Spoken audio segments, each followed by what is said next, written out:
গীতা শাস্ত্র প্রকাশ্য হবার পর 2000 বছর পর্যন্ত কোনো ধার্মিক সম্প্রদায়ের সৃষ্টি হয়নি।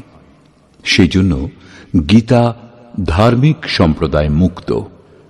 সেই সময় বিশ্ব মনীষাতে একটিমাত্র শাস্ত্রই গুঞ্জরিত হচ্ছিল, উপনিষদ সার গীতা, মোক্ষ এবং সমৃদ্ধির স্রোত গীতা।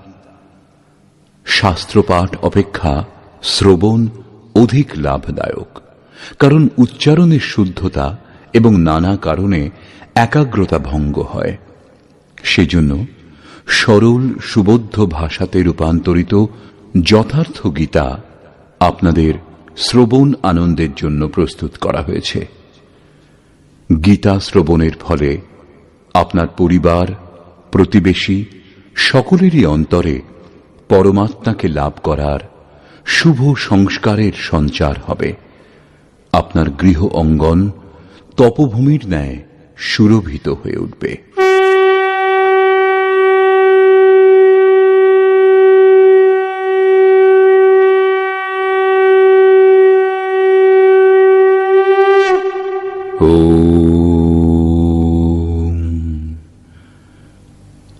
শ্রী পরমাত্মনে নমঃ। যথার্থ গীতা, শ্রীমদ্ ভগবত গীতা, অথ সপ্তম অধ্যায়। পূর্ব অধ্যায়গুলিতে গীতার সকল প্রমুখ প্রশ্নের প্রায় সমাধান হয়ে গেছে। নিষ্কাম কর্মযোগ, জ্ঞানযোগ, কর্ম এবং যজ্ঞের স্বরূপ এবং তার বিধিবিশেষ, যোগের বাস্তবিক স্বরূপ এবং তার পরিণাম, এবং অবতার, বর্ণসংকর, সনাতন, আত্মস্থিত মহাপুরুষেরও লোকহিতার্থে কর্ম করবার ওপর জোর, যুদ্ধ ইত্যাদির ওপর বিশদ চর্চা করা হয়েছে। পরের অধ্যায়গুলিতে যোগেশ্বর শ্রীকৃষ্ণ এই প্রশ্নগুলিরই সঙ্গে সম্বন্ধিত বহু পূরক প্রশ্নের উত্থাপন করেছেন, যেগুলির সমাধান এবং অনুষ্ঠান আরাধনাতে সহায়ক সিদ্ধ হবে। ষষ্ঠ অধ্যায়ের অন্তিম শ্লোকে যোগেশ্বর এই বলে প্রশ্নের স্বয়ং বীজারোপণ করেছেন যে যোগী মদ্গতেন অন্তরাত্মনা, আমাতে উত্তম রূপে স্থিত অন্তঃকরণযুক্ত পুরুষ অতিশয় শ্রেষ্ঠ। এটা আমার অভিমত। পরমাত্মায় উত্তম রূপে স্থিতি অবস্থা কি? অনেক যোগী পরমাত্মাকে লাভ করেন ঠিক, কিন্তু তা সত্ত্বেও কোথাও কোনো অপূর্ণতা তাঁরা অনুভব করেন।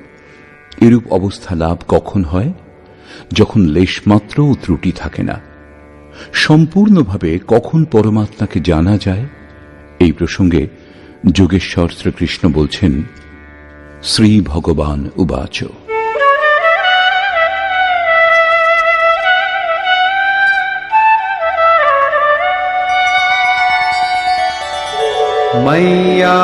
मय्यासक्तमनाः पार्थ योगं युञ्जन्मदाश्रयः असंशयं समग्रं माम् यथा ज्ञास्यसि तच्छृणु। পার্থ, তুমি আমাতে আসক্ত, বাহ্য নয়, মাদাশ্রয়া অর্থাৎ মত পরায়ণ হয়ে যোগে সংযুক্ত, ত্যাগ করে নয়, আমাকে নিঃসংশয়ে যে রূপে জানতে পারবে তা শ্রবণ করো, যা জানবার পর লেশমাত্র সংশয় থাকবে না। বিভূতি সকলকে সমগ্রভাবে জানবার উপর পুনরায় জোর দিলেন। জ্ঞানম তেহং সবিজ্ঞানম ইদং বক্ষ্যাম্যশেষতঃ যজ্ঞাত্বা নেহ ভূয়োন্যৎ জ্ঞাতব্যমবশিষ্যতে। আমি তোমাকে এই বিজ্ঞানসম্মত জ্ঞানের সম্পূর্ণতা সম্পর্কে বলবো। যজ্ঞ সমাপনের পর যজ্ঞ থেকে যে অমৃত তত্ত্বের সৃষ্টি হয়, সেই অমৃত তত্ত্বের প্রাপ্তির সঙ্গে প্রাপ্ত অনুভবকে জ্ঞান বলে। পরম তত্ত্ব পরমাত্মাকে প্রত্যক্ষভাবে জানাই জ্ঞান। মহাপুরুষ একসঙ্গে সর্বত্র কার্য করবার যে ক্ষমতা লাভ করেন তা বিজ্ঞান। তাহলে সেই প্রভু একসঙ্গে সকলের হৃদয়ে কিভাবে কার্য করেন, কিভাবে নিয়ন্ত্রণ করে প্রকৃতির দ্বন্দ্ব থেকে উদ্ধার করে স্বরূপে পৌঁছিয়ে দেন, তার এই কার্যপ্রণালীর নাম বিজ্ঞান। এই বিজ্ঞানসম্মত জ্ঞানের সম্পূর্ণতা সম্পর্কে যা বলবো, যা জানবার পর শুনে নয়, সংসারে আর কিছু জানা বাকি থাকবে না, তাকে জানে এরূপ লোকের সংখ্যা খুবই কম।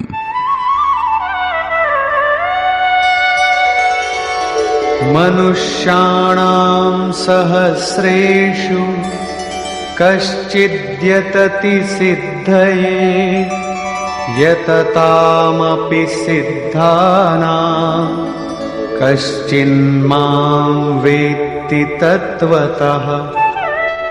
হাজার হাজার মানুষের মধ্যে কদাচিৎ কেউ আমার প্রাপ্তির জন্য প্রযত্নশীল হন, এবং ওই প্রযত্নশীল যোগীগণের মধ্যে কোনো বিরল পুরুষই আমাকে তত্ত্বের সাক্ষাৎকারের মাধ্যমে জেনে থাকেন।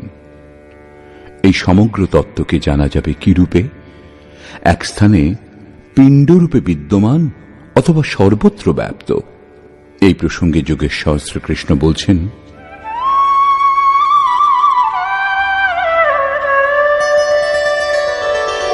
ভূমিরাপো নলো বায়ুঃ খম মনো বুদ্ধিরেব চ অহংকার ইতিয়ম মে ভিন্না প্রকৃতিরষ্টধা।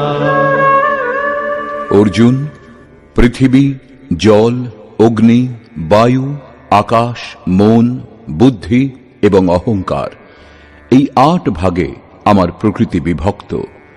এটাই অষ্টধামূল প্রকৃতি।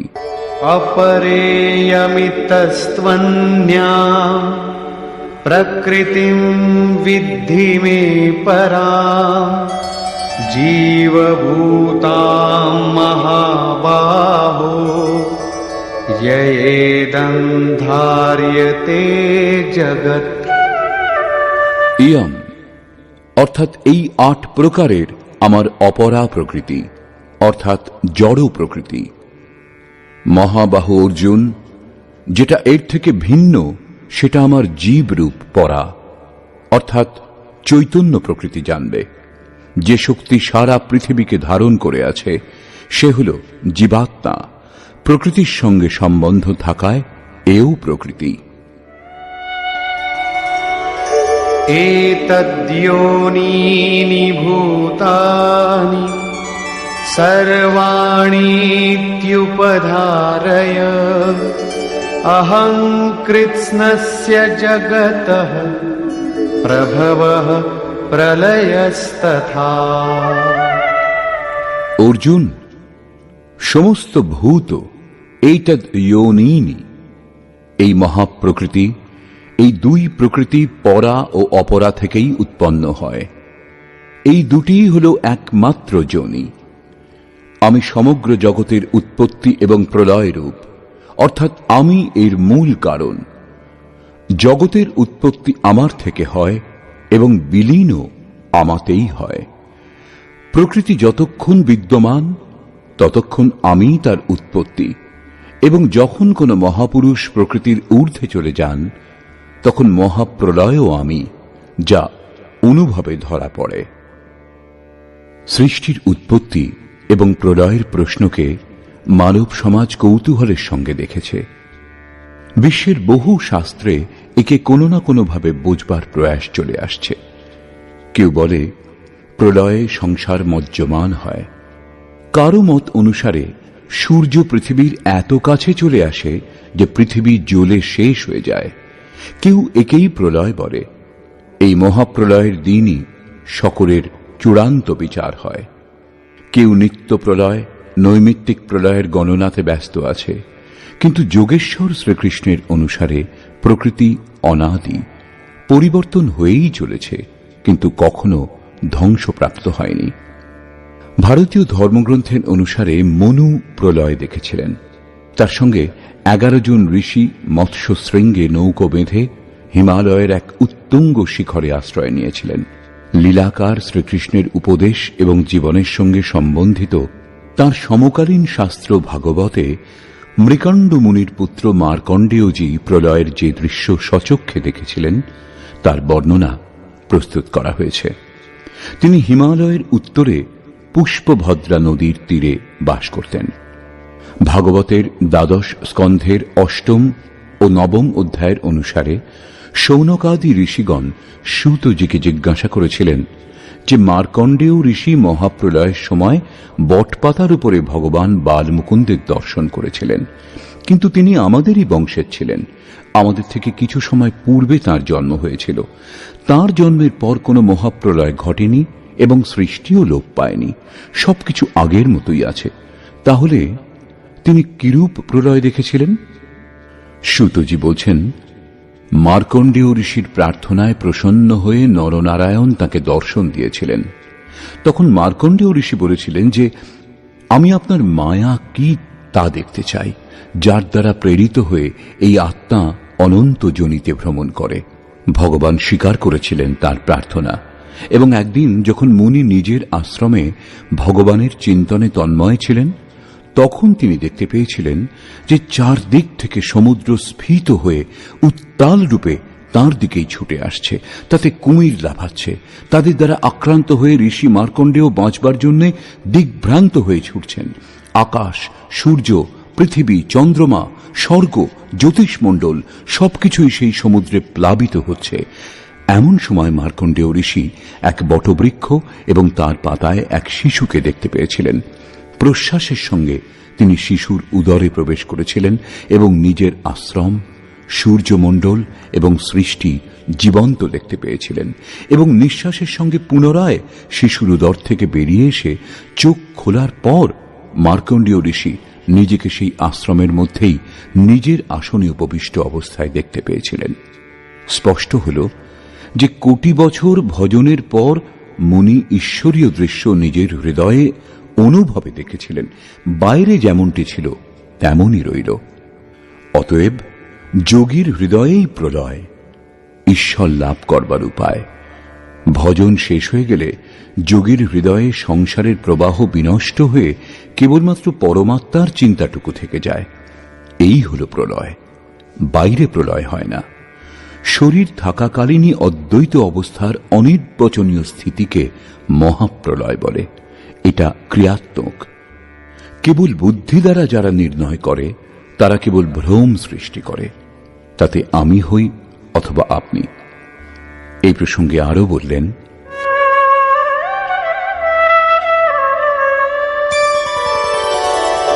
মত্তঃ পরতরম নান্যৎ কিঞ্চিদস্তি ধনঞ্জয় ময়ি সর্বমিদং প্রোতম সূত্রে মণিগণাইব। ধনঞ্জয়, আমা ছাড়া কিঞ্চিন্মাত্র অন্য বস্তু নেই। যেমন সুতোয় মণিসমূহ গাঁথা থাকে, তেমনি সমগ্র জগৎ আমাতে অনুস্যুত। তা অবিচ্ছিন্ন কখন জানা যায়?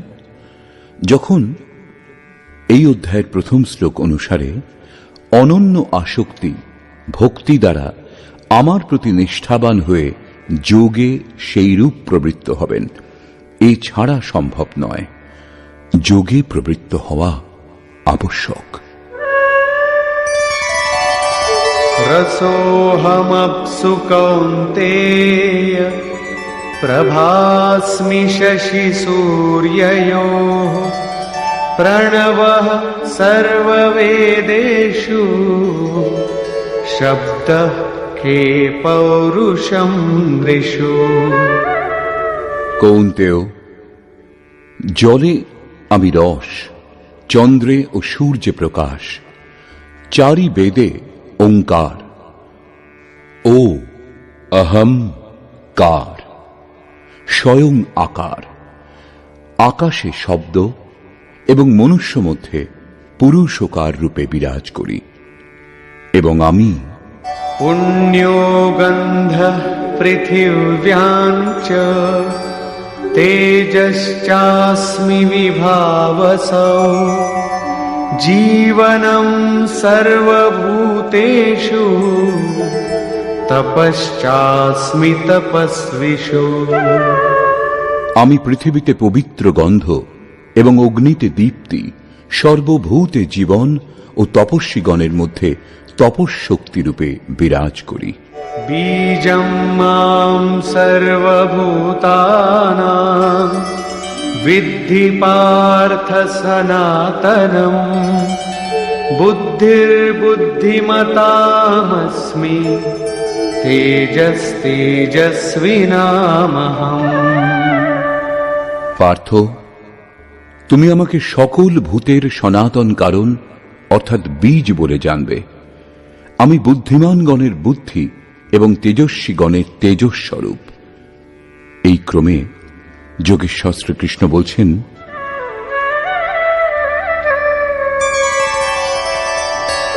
बलं बलवतां चाहं कामरागविवर्जितम् धर्माविरुद्धो भूतेषु कामोऽस्मि भरतर्षभ। হে ভরত শ্রেষ্ঠ অর্জুন, বলবানগণের কামনা ও আসক্তি শূন্য বল আমি। সংসারে সকলেই শক্তিশালী হওয়ার চেষ্টা করে, কেউ ডন বৈঠক লাগায়, কেউ পরমাণু একত্র করে, কিন্তু না, শ্রীকৃষ্ণ বলছেন কাম ও রাগের ঊর্ধ্বে যে বল সেই বল আমি, তাই বাস্তবিক বল। সর্বভূতে ধর্মের অনুকূল কামনা আমি। পরব্রহ্ম পরমাত্মাই একমাত্র ধর্ম, যিনি সকলকে ধারণ করে স্থিত। শাশ্বত আত্মাই ধর্ম, তার অবিরোধী কামনা আমি। পূর্বেও শ্রীকৃষ্ণ বলেছেন যে অর্জুন, আমাকে লাভ করবার ইচ্ছা করো, সমস্ত কামনাগুলি বর্জিত, কিন্তু পরমাত্মার প্রাপ্তির কামনা আবশ্যক, অন্যথা আপনি সাধন কর্মে প্রবৃত্ত হবেন না। এরূপ কামনাও আমারই কৃপা। ये चैव सात्विका भावा राजसास्तामसाश्च ये मत्त एवेति तान् विद्धि न त्वहं तेषु ते मयि। সাত্ত্বিক, রাজসিক ও তামসিক গুণ থেকে উৎপন্ন আরও যে সমস্ত ভাব আছে তা তুমি আমা থেকেই উৎপন্ন জানবে, পরন্তু বাস্তবে তাদের মধ্যে আমি এবং তারা আমাতে নেই, কারণ আমি তাদের প্রতি অনুরক্ত নই এবং তারাও আমাতে স্থিত নয়, কারণ আমার কর্মে স্পৃহা নেই, আমি নির্লিপ্ত। এই ভাবগুলি থেকে আমার কিছুই লাভ করার নেই, সেই জন্য আমাতে প্রবেশ করতে পারে না। এরূপ হওয়া সত্ত্বেও যেরূপ আত্মার উপস্থিতিতেই দেহের ক্ষুধা তৃষ্ণা অনুভব হয়, আত্মার অন্ন অথবা জলে কোনো প্রয়োজন নেই, সেইরূপ প্রকৃতি পরমাত্মার উপস্থিতিতেই নিজের কাজ করতে সমর্থ হয়। পরমাত্মা প্রকৃতির গুণ এবং কার্য থেকে নির্লিপ্ত থাকে। त्रिभिर्गुणमयैर्भावैः एभिः सर्वमिदं जगत् मोहितं नाभिजानाति मामेभ्यः परमव्ययम्। সাত্ত্বিক, রাজসিক ও তামসিক এই ত্রিগুণের কার্যরূপ ভাবের দ্বারা এই সম্পূর্ণ জগৎ মোহমুগ্ধ হয়ে আছে। এই কারণে লোকে ত্রিগুণাতীত অবিনাশী রূপ আমাকে তত্ত্বত জানতে পারে না।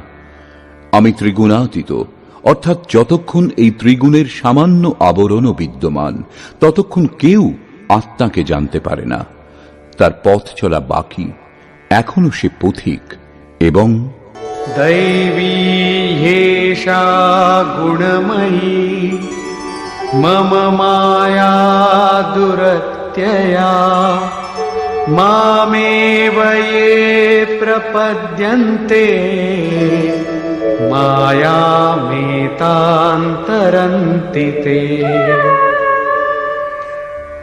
এই তিন গুণের সঙ্গে সংযুক্ত আমার অদ্ভুত মায়া দুস্তর, কিন্তু যে পুরুষ নিরন্তর আমারই ভজনা করেন তাঁরা এই মায়া উত্তীর্ণ হতে পারেন। এটা দৈবী মায়া, পরন্তু ধূপধুনো দিয়ে এর পুজো আরম্ভ করে দেবেন না, যেন উত্তীর্ণ হতে হবে। न मां दुष्कृतिनो मूढाः प्रपद्यन्ते नराधमाः मायया परितज्ञानाः आसुरं भावमाश्रिताः। যিনি নিরন্তর আমার ভজনা করেন তিনি জানেন, তবুও লোকে ভজনা করে না। যাদের জ্ঞান মায়া দ্বারা অপহৃত, যারা আসুর স্বভাব আশ্রয় করেছে, মনুষ্যগণের মধ্যে নিকৃষ্ট কাম ক্রোধাদি দুষ্কর্মকারী যারা, ওই মূঢ় ব্যক্তিগণ আমার ভজনা করে না। তাহলে কে ভজনা করে? चतुर्विधा भजन्ते मां जनाः सुकृतिनोऽर्जुन आर्तो जिज्ञासुरर्थार्थी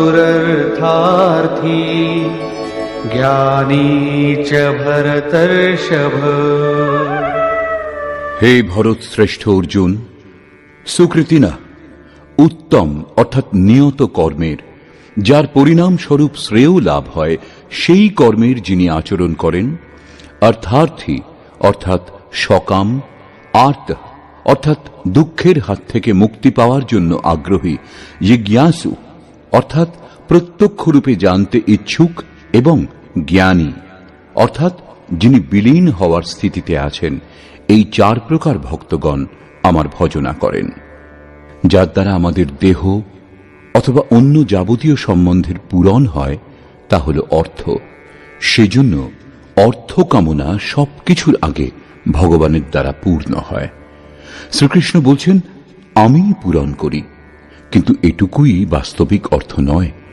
আত্মিক সম্পত্তি, স্থির সম্পত্তি, একেই অর্থ বলে।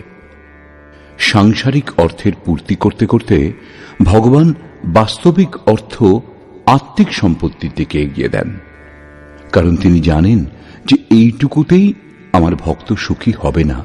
সেই জন্য তিনি আত্মিক সম্পত্তিও তাকে প্রদান করতে থাকেন। লোক লাহু পরলোক নিবাহু, অর্থাৎ এই লোকে লাভ এবং পরলোকে নির্বাহ, এই দুই ভগবানের বস্তু। নিজের ভক্তকে তিনি রিক্ত রাখেন না। আর্ত যে দুঃখী, জিজ্ঞাসু সমগ্ররূপে জানবার ইচ্ছুক, জিজ্ঞাসু আমার ভজনা করেন। সাধনার পরিপক্ক অবস্থাতে দিগদর্শনের, প্রত্যক্ষ দর্শন অবস্থাযুক্ত জ্ঞানীও আমার ভজনা করেন। এইরূপ চার স্তরের ভক্ত আমার ভজনা করেন, যাদের মধ্যে জ্ঞানী শ্রেষ্ঠ, অর্থাৎ জ্ঞানীও ভক্তই। এদের মধ্যেও तेषां ज्ञानी नित्ययुक्त एकभक्तिर्विशिष्यते प्रियो हि ज्ञानिनोत्यर्थम् अहं स च मम प्रियः। অর্জুন, এই চার প্রকার ভক্তের মধ্যেও নিত্য আমাতে একইভাবে স্থিত অনন্য ভক্ত জ্ঞানী বিশিষ্ট। কারণ সাক্ষাৎকার করে যিনি আমাকে জানেন, এইরূপ জ্ঞানীর আমি অত্যন্ত প্রিয়, এবং ওই জ্ঞানীও আমার অতি প্রিয়, কারণ ওই জ্ঞানী মৎস্বরূপ। उदाराः सर्व एवैते ज्ञानी त्वात्मैव मे मतम् आस्थितः स हि युक्तात्मा मामेवानुत्तमां गतिम्। যদ্যপি এই চার প্রকারের ভক্তই উদার। কি উদারতা করলেন? আপনি ভক্তি করলে ভগবানের কি কিছু লাভ হয়? ভগবানের কি কিছুর অভাব আছে যা আপনি পূর্ণ করে দিয়েছেন? না, প্রকৃতপক্ষে তিনিই উদার, যিনি নিজের আত্মাকে অধোগতিতে নিয়ে যান না, যিনি তাকে উদ্ধার করবার জন্য এগিয়ে এসেছেন।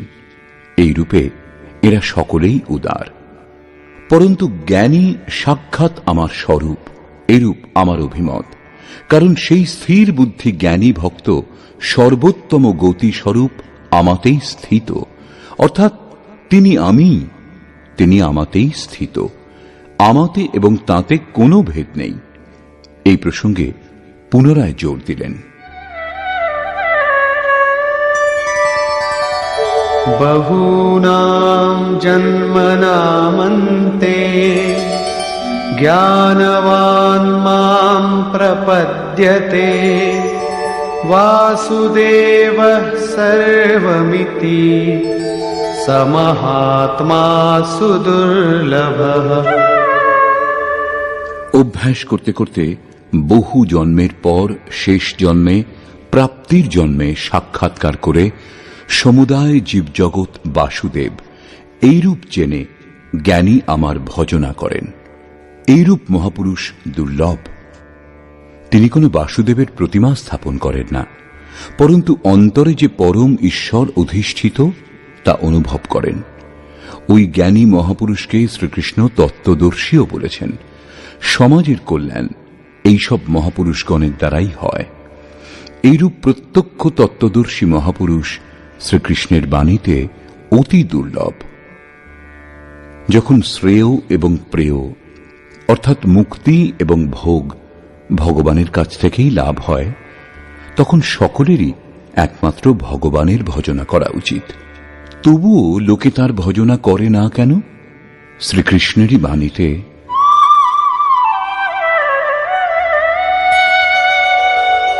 कामैस्तैस्तैर्हितज्ञानाः प्रपद्यन्तेऽन्यदेवताः तन्तन्नियममास्थाय प्रकृत्या नियताः स्वया। সেই তত্ত্বদর্শী মহাত্মা অথবা পরমাত্মাই সমুদায় জীব জগৎ, এইরূপ লোকে জানতে পারে না। কারণ ভোগের কামনা দ্বারা তাদের বিবেক অভিভূত হয়েছে, সেই জন্য তারা স্বীয় প্রকৃতি অর্থাৎ জন্ম জন্মান্তরের অর্জিত সংস্কারের স্বভাব অনুযায়ী আমি পরমাত্মা ভিন্ন অন্যান্য দেবতার এবং তাদের পূজার জন্য যে যে নিয়ম প্রচলিত সেই নিয়মের পালন করেন। এখানে অন্য দেবতার প্রসঙ্গ প্রথমবার এসেছে। यो यो यां यां तनुं भक्तः श्रद्धयार्चितुमिच्छति तस्य तस्याचलां श्रद्धां तामेव विदधाम्यहम्। যে যে সকামী ভক্ত যে যে দেবতার স্বরূপ শ্রদ্ধাপূর্বক অর্চনা করতে ইচ্ছুক, আমি তাদের শ্রদ্ধা সেই দেবতার প্রতি স্থির করি। কারণ যদি দেবতার অস্তিত্ব থাকত, তাহলে সেই দেবতাই শ্রদ্ধা স্থির করতেন। सतया श्रद्धया युक्तः तस्याराधनमीहते लभते च ततः कामान् मयैव विहितान् हितान्। সেই পুরুষ শ্রদ্ধাযুক্ত হয়ে সেই দেব বিগ্রহের পূজাতে তৎপর হন এবং সেই দেবতার মাধ্যমে আমারই দ্বারা বিহিত কাম্য বস্তু অবশ্য লাভ করেন। ভোগ প্রদান করেন কে?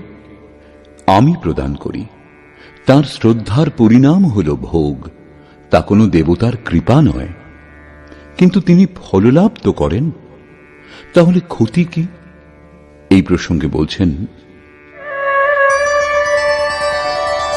अन्तवत्तु फलं तेषां तद्भवत्यल्पमेधसां देवान् देवयजो यान्ति मद्भक्ता यान्ति मामपि। পরন্তু অল্পবুদ্ধি ব্যক্তিগণের সেই ফল অস্থায়ী। আজ ফল আছে, তা উপভোগ করবার পর শেষ হয়ে যাবে, সেই জন্য নাশবান। দেবোপাসকগণ দেবতাগণকে প্রাপ্ত হন, অর্থাৎ দেবতাও নাশবান। দেবতা থেকে আরম্ভ করে যাবৎমাত্র জগৎ পরিবর্তনশীল এবং মরণ ধর্মা। আমার ভক্ত আমাকেই লাভ করেন, যা অব্যক্ত নৈষ্ঠিকিম পরম শান্তি, তাই লাভ করেন। তৃতীয় অধ্যায়ে যোগেশ্বর শ্রীকৃষ্ণ বলেছেন, এই যজ্ঞ দ্বারা তোমরা দেবতাগণের অর্থাৎ দৈবী সম্পদের উন্নতি করো। যেমন যেমন দৈবী সম্পদ উন্নত হবে, তেমন তেমন তোমাদেরও উন্নতি হবে। ক্রমশ উন্নতি করতে করতে পরম শ্রেয় লাভ করো। এখানে দেবতা সেই দৈবী সম্পদের সমূহ, যাদের মাধ্যমে পরম দেব পরমাত্মার দেবত্ব অর্জন করা হয়। মোক্ষের জন্য দৈবী সম্পদের প্রয়োজন হয়, যার 26টি লক্ষণের নিরূপণ গীতার ষষ্ঠাদশ অধ্যায় করা হয়েছে। দেবতা হৃদয়ের অন্তরালে পরম দেব পরমাত্মার দেবত্ব অর্জন করতে সাহায্য করে যে সদ্গুণ সমূহ, তাদের নাম। এটা অন্তরের বস্তু, কিন্তু কালান্তরে লোকেরা অন্তরের বস্তুকে বাইরে দেখতে শুরু করে দিয়েছে। মূর্তি গড়ে কর্মকাণ্ডের সৃষ্টি করে যথার্থ থেকে দূরে সরে দাঁড়িয়েছে। শ্রীকৃষ্ণ 4টি শ্লোকের মাধ্যমে এই ভ্রান্তি দূর করেছেন। প্রথমবার অন্যান্য দেবতার নাম উল্লেখ করে তিনি বললেন, দেবতার অস্তিত্বই নেই। মানুষের শ্রদ্ধা যে দেবতার স্বরূপের প্রতি হয়, আমি তাদের শ্রদ্ধা সেই দেবতার প্রতি স্থির করি এবং ফলও প্রদান করি। সেই ফলও নাশবান, ফল নষ্ট হয়ে যায়, দেবতা নষ্ট হয়ে যায় এবং দেবভক্তও বিলুপ্ত হয়ে যায়। যাদের বিবেক লোপ পেয়েছে, সেই মূঢ়গণই অন্যান্য দেবতাগণকে পুজো করেন।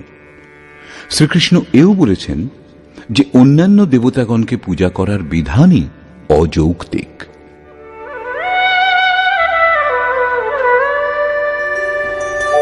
अव्यक्तं व्यक्तिमापन्नं मन्यन्ते माम बुद्धयः परं भावमजानन्तो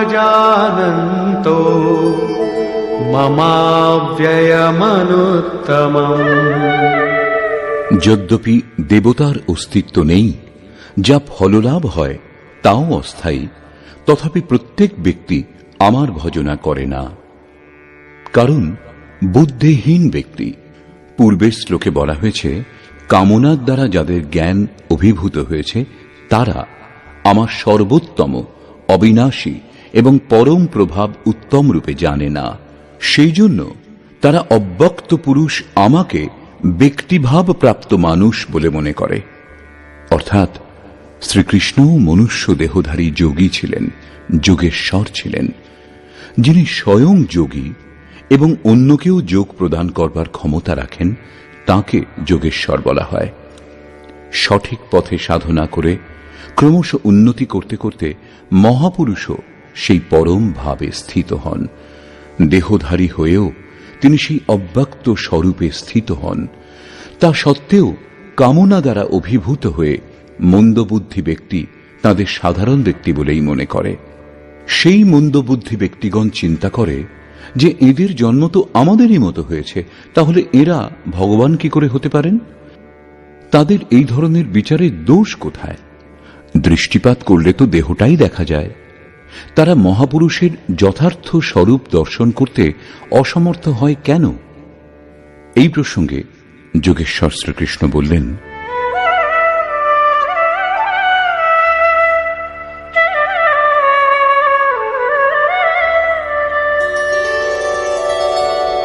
नाहं प्रकाशः सर्वस्य योगमाया समावृतः मूढोऽयं नाभिजानाति लोको मामजमव्ययम्। সামান্য ব্যক্তির জন্য মায়া আবরণ স্বরূপ, যার দ্বারা পরমাত্মা সর্বদা আবৃত থাকেন। যোগ সাধনা বুঝে এতে প্রবৃত্ত হতে হয়। তারপর যোগমায়া অর্থাৎ যোগক্রিয়াও এক আবরণ স্বরূপ। যোগের অনুষ্ঠান করতে করতে এর পরাকাষ্ঠা যোগারূঢ় হওয়ার ক্ষমতা লাভ হলে যে পরমাত্মা অন্তরে স্থিত তাঁর দর্শন লাভ হয়। যোগেশ্বর বলছেন, আমি স্বীয় যোগমায়া দ্বারা আবৃত। কেবলমাত্র যোগের পরিপক্ক অবস্থায় পৌঁছেছেন যাঁরা, তাঁরাই আমার যথার্থ স্বরূপ দর্শন করতে পারেন। আমি সকলের কাছে প্রকাশিত হই না, সেই জন্য অজ্ঞানী ব্যক্তি, অজন্মা, যাকে আর জন্মগ্রহণ করতে হবে না, অবিনাশী, যার নাশ হবে না, অব্যক্ত স্বরূপ, যাকে পুনরায় ব্যক্ত হতে হবে না, আমাকে জানে না। সেই জন্য অর্জুনও শ্রীকৃষ্ণকে নিজের মতো মানুষ মনে করেছিলেন। তারপর তিনি দৃষ্টি প্রদান করলেন যেই, তখন অর্জুন অনুনয় বিনয় কাতরভাবে প্রার্থনা করতে লাগলেন। বস্তুত যিনি অব্যক্ত স্থিতি লাভ করেছেন, এরূপ মহাপুরুষকে চিনতে আমরা প্রায়ই অক্ষম। এরপর বললেন,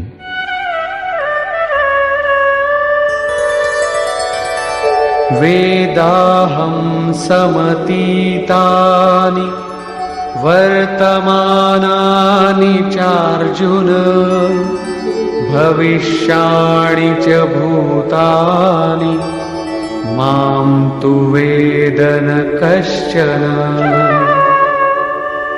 অর্জুন, অতীত, বর্তমান ও ভবিষ্যৎ এই তিন কালের সমস্ত ভূতকেই আমি জানি, কিন্তু কেউ আমাকে জানতে পারে না। কেন জানতে পারে না? इच्छाद्वेष समुत्थेन द्वन्द्वमोहेन भारत सर्वभूतानि सम्मोहम् सर्गे यान्ति परन्तप। ভরত বংশীয় অর্জুন ইচ্ছা এবং দেশ অর্থাৎ রাগ দেশাদি দ্বন্দ্বের মোহ দ্বারা সংসারের সমস্ত প্রাণী অত্যন্ত মোহমুগ্ধ, সেই জন্য আমাকে জানতে পারে না। তাহলে কি কেউ জানবে না? যোগেশ্বর শ্রীকৃষ্ণ বলছেন, येषां त्वन्तगतं पापं जनानां पुण्यकर्मणां ते द्वन्द्वमोहनिर्मुक्ता भजन्ते मां दृढव्रताः। কিন্তু পুণ্য কর্মা অর্থাৎ যা সংস্কৃতির নাশ করে, যার নাম কার্যম কর্ম, নিয়ত কর্ম, যা যজ্ঞের প্রক্রিয়া বলে বারবার বুঝিয়েছেন, সেই কর্ম, যে সকল ভক্তগণের পাপ নাশ হয়েছে, তারা রাগ দেশাদি দ্বন্দ্বের মোহ থেকে উত্তম রূপে মুক্ত হয়ে দৃঢ়ব্রতী হয়ে আমার ভজনা করেন। কেন ভজনা করেন?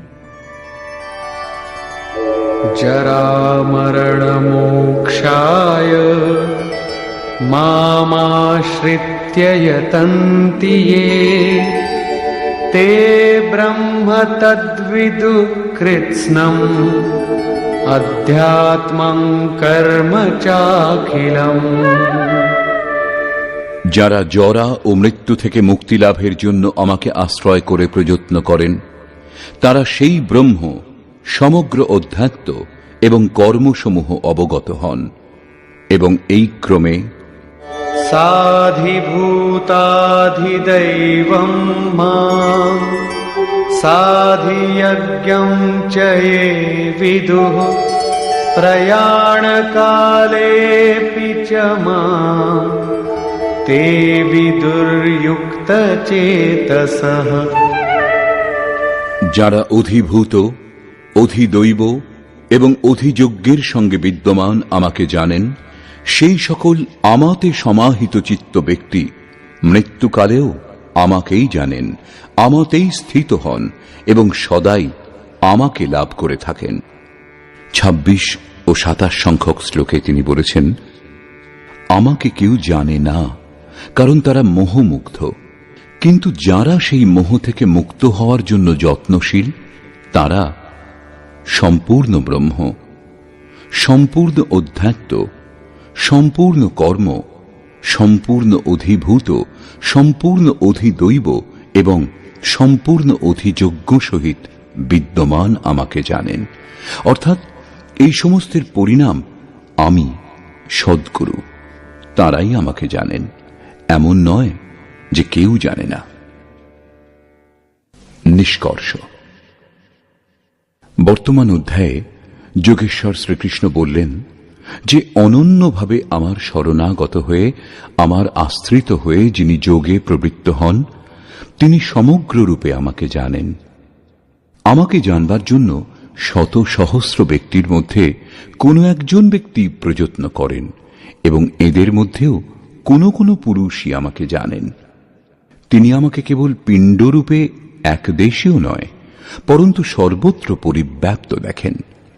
অষ্টভেদযুক্ত আমার জড় প্রকৃতি এবং এর অন্তরালে জীবরূপ আমার চেতন প্রকৃতি বিদ্যমান। উভয়ের সংযোগে এই সম্পূর্ণ জগৎ টিকে আছে। আমি তেজ এবং শক্তিরূপে বিদ্যমান। রাগ এবং কাম মুক্ত যে শক্তি এবং যা ধর্মানুকূল কামনা, তা আমি। যেমন সমস্ত বিষয় কামনা বর্জিত, কিন্তু আমার প্রাপ্তির জন্য কামনা করো, এইরূপ ইচ্ছার অভ্যুদয় হওয়াও আমার কৃপা। কেবল পরমাত্মাকে লাভ করার কামনাই হল ধর্মের অনুকূল কামনা। শ্রীকৃষ্ণ বলছেন, আমি ত্রিগুণাতীত, পরমে স্পর্শ করে পরম ভাবে স্থিত। কিন্তু ভোগে আসক্ত মূঢ় ব্যক্তিগণ আমার ভজনা না করে অন্য দেবতাগণের উপাসনা করে। যদ্যপি দেবতার অস্তিত্ব নেই, তথাপি পাথর, জল, গাছ যা কিছুকে তারা পুজো করে, তাদের শ্রদ্ধা সেই বস্তুতেই আমি স্থির করি। অন্তরালে থেকে আমি ফল প্রদান করি, কারণ সেখানে কোনো দেবতা নেই। সেই জন্য তাদের কাছে কোনো ভোগ্য বস্তুও নেই। লোকে আমাকে সাধারণ ব্যক্তি মনে করে আমার ভজনা করে না, কারণ আমি যোগ প্রক্রিয়া দ্বারা আবৃত। অনুষ্ঠান করে যোগমায়ার আবরণ ভেদ করেই দেহধারী আমাকে অব্যক্ত রূপে জানা সম্ভব, অন্য স্থিতিতে নয়। আমার ভক্ত চার প্রকারের: অর্থার্থী, আর্ত, জিজ্ঞাসু এবং জ্ঞানী। চিন্তন করতে করতে বহু জন্মের পর শেষের জন্মে প্রাপ্তিযুক্ত জ্ঞানী আমারই স্বরূপ হন। অর্থাৎ বহু জন্ম ধরে চিন্তন করে সেই ভগবৎ স্বরূপ লাভ করা যায়। রাগ দেশে মহাক্রান্ত ব্যক্তি আমাকে কখনো জানতে পারে না, কিন্তু রাগ দেশের মোহ থেকে মুক্ত হয়ে যিনি নিয়ত কর্মের, সংক্ষেপে আরাধনা বলা যেতে পারে, চিন্তন করে জরা মৃত্যুর হাত থেকে মুক্ত হওয়ার জন্য প্রযত্নশীল, সেই পুরুষ সমগ্রভাবে আমাকে জানতে পারেন। তিনি সম্পূর্ণ ব্রহ্ম, সম্পূর্ণ অধ্যাত্ম, সম্পূর্ণ অধিদৈব, সম্পূর্ণ কর্ম এবং সম্পূর্ণ যজ্ঞ সহিত আমাকে জানেন। তিনি আমাতে স্থিত হন এবং মৃত্যুকালেও আমাকেই জানেন, অর্থাৎ পুনরায় কখনো তিনি বিস্মৃত হন না। বর্তমান অধ্যায়ে সমগ্রভাবে পরমাত্মাকে জানার বিবেচনা করা হয়েছে। অতএব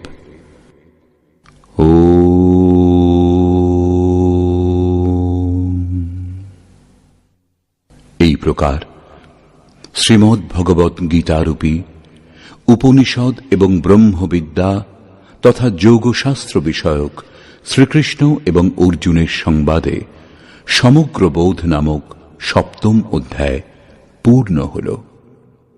এই প্রকার শ্রীমৎ পরমহংস পরমানন্দজির শিষ্য স্বামী অর্গড়ানন্দকৃত শ্রীমদ্ ভগবৎ গীতার ভাষ্য যথার্থ গীতাতে সমগ্র বোধ নামক সপ্তম অধ্যায় সমাপ্ত হল। হরি ওম তৎসৎ।